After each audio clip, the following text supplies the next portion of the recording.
Hai, aku Anakya Widya Kirana akan memberikan review mengenai artikel yang berjudul Give Yourself a Break, The Power of Self-Compassion yang ditulis oleh Serena Chain di HBR Issue Spring 2021.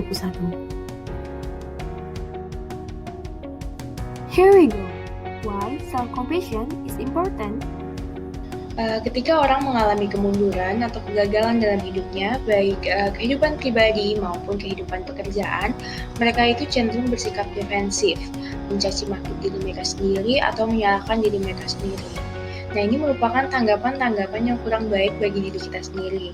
Nah, sedangkan ada orang lain yang juga memberikan sikap yang lebih baik pada dirinya, seperti bersikap pengertian, baik, menyemangati dirinya sendiri ketika terjadi kegagalan. Nah, di sini sikap pertama yang ditunjukkan oleh orang-orang tersebut itu disebut dengan self-flagellation, yang artinya mereka bersikap defensif agar dapat meringankan rasa sakit akibat kegagalan yang mereka rasakan. Nah, tapi dengan bersikap demikian, mereka menyebabkan orang lain berpikir atau memberikan penilaian yang kurang akurat terhadap potensi mereka dan juga menghambat perkembangan diri mereka sendiri. Nah, selanjutnya, sifat selanjutnya itu disebut tadi self-compassion, yang artinya mereka bersikap terbuka, tergerak hatinya atas penderitaan yang mereka rasakan, yang artinya mereka bersikap baik, bersikap pengertian, menyemangati, memberikan rasa peduli dan juga kasih sayang terhadap dirinya sendiri. Nah, di mana psikolog itu menemukan bahwa self-compassion tadi itu adalah alat yang berguna untuk meningkatkan kinerja di berbagai pengaturan, baik dalam dunia pribadi, dunia kerja, dan kesehatan mental, dan lain-lain. Nah, di mana itu menjadi fokus dalam artikel ini, bagaimana sih belas kasih atau self-compassion tadi itu dapat meningkatkan pertumbuhan profesionalitas di diri seseorang. Berikutnya adalah 3 perilaku orang yang memiliki self-compassion yang tinggi atau tingkat welas asih yang tinggi. Yang pertama, mereka itu memiliki self-kindness atau mereka cenderung bersikap memberikan kebaikan pada diri dan memahami diri sendiri daripada menghakimi kegagalan dan kesalahan yang mereka lakukan.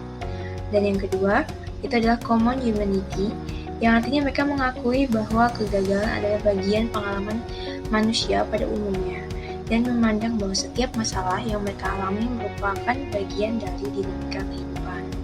Yang terakhir adalah mindfulness, atau mereka itu mengambil pendekatan yang seimbang terhadap emosi negatif.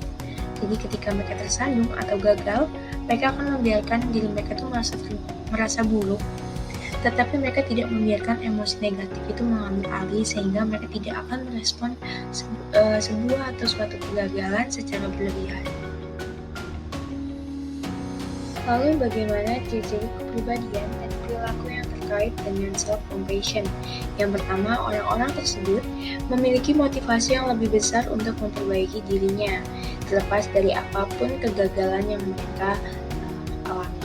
Yang kedua, mereka memiliki strong feeling of authenticity atau memiliki perasaan otentik yang kuat, yaitu perasaan ingin menjadi diri sendiri yang sebenar-benarnya, di mana keduanya adalah kontributor penting untuk karir yang sukses.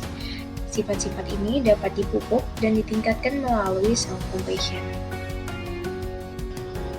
Sebagian besar organisasi dan orang ingin berkembang atau mengembangkan mindset mereka. Rasa sayang terhadap diri sendiri itu merupakan hal yang krusial dan penting untuk melakukan hal tersebut. Salah satu kunci untuk memperbaiki diri sendiri adalah memiliki penilaian yang realistis mengenai posisi kita, baik itu kekuatan kita ataupun keterbatasan yang kita miliki. Nah, tetapi ketika kita yakin bahwa diri kita itu lebih baik dibanding kenyataannya, maka kita akan merasa puas terhadap apa yang kita miliki. Nah, tetapi ketika kita tidak yakin atau merasa lebih buruk dibanding kenyataannya, maka kita akan malah mendorong diri kita untuk tidak berkembang atau merasa kekalahan ya. Kita merasa kalah terhadap diri kita sendiri. Nah, ketika orang itu memperlakukan diri mereka dengan belas asih, dengan belas kasih sayang terhadap diri sendiri, mereka lebih mampu memiliki penilaian realistis terhadap diri mereka sendiri. Nah, artinya mereka memiliki motivasi yang lebih untuk memperbaiki diri mereka, meningkatkan keterampilan mereka, mencoba mengurangi kelemahan mereka, dan juga memperbaiki kebiasaan buruk mereka. Nah, ini jadi dapat dikatakan bahwa self-compassion itu tidak sekedar membantu orang pulih dari kegagalan atau kemunduran, tetapi juga mendukung hal yang disebut oleh Carol Dweck, seorang profesor psikologi di Universitas Stanford, sebagai a growthy mindset atau pola pikir yang berkembang. Dalam konteks karyawan, self-compassion itu memiliki manfaat lebih dari sekedar meningkatkan dorongan karyawan, tetapi seiring berjalannya waktu itu akan membuat karyawan tertarik terhadap peran yang lebih sesuai dengan kepribadian dan juga nilai mereka. Hidup sesuai dengan jati diri seseorang atau yang disebut psikolog itu keaslian, itu akan menghasilkan peningkatan motivasi dan juga dorongan. Jadi menjadi jujur terhadap diri sendiri itu akan juga menghindari kita dari namanya kesehatan mental. Nah, walaupun pada kenyataannya hal ini sulit dilakukan di tempat kerja, karena terkadang sulit diterima ya tindakan keaslian itu atau sifat diri kita jujur pada diri sendiri. Namun pada intinya self-compassion itu dapat membantu orang menilai perjalanan profesional mereka dan juga perjalanan kehidupan mereka, dan membuat koreksi di mana itu dibutuhkan dan di mana hal tersebut diperlukan. Dalam penelitian terbaru yang dipelopori oleh Zhao Weizhang, ditemukan bahwa self-compassion itu dapat memupuk keaslian diri dengan meminimalkan pikiran negatif dan keraguan diri. Nah, self-compassion itu membukakan jalan untuk jujur pada diri sendiri sehingga orang tuh lebih berani untuk mengambil resiko mengungkapkan siapa dirinya.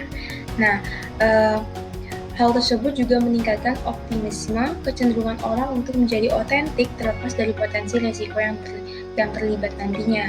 Nah, hal ini tuh juga berlaku dalam konteks pemimpin di mana pola pikir welas asih atau pola pikir self-compassion itu menghasilkan manfaat yang menyebar ke orang lain.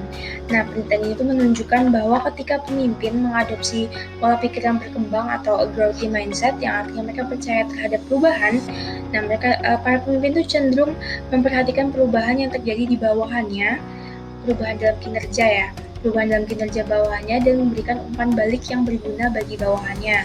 Nah, bawahannya tuh pada gilirannya nanti membuat mereka tuh lebih termotivasi dan puas. Nah, dan juga akan mengadopsi pola pikir growthy mindset tadi itu sendiri, karena pemimpinnya itu juga melakukan hal tersebut seperti sebuah pepatah yang mengatakan lead by example, jadi memimpin dengan sebuah contoh.